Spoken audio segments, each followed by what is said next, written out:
অনেকে আছে অতীতের কষ্ট ভুলতে চায় না, ভুলতে পারে না। কেউ আপনারে ধমকি দিছিল, কেউ আপনার সাথে খারাপ আচরণ করছিল, কেউ আপনারে গালি দিছিল, অনেকে এটারে পেলে পুষে অন্তরে বড় করে রাখে, আছে না নাই?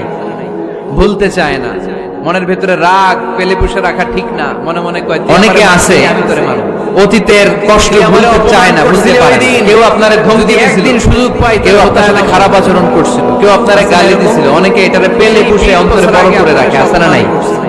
ভুলতে চায় না, মনের ভেতরে রাগ পেলে পুষে রাখা ঠিক না, মনে মনে কয় তুই আমারে মারছিলি আমি তোরে মারব, তুই আমারে অপমান করছিলি ওই দিন, যদি একদিন সুযোগ পাই তোরে হতে এলাম।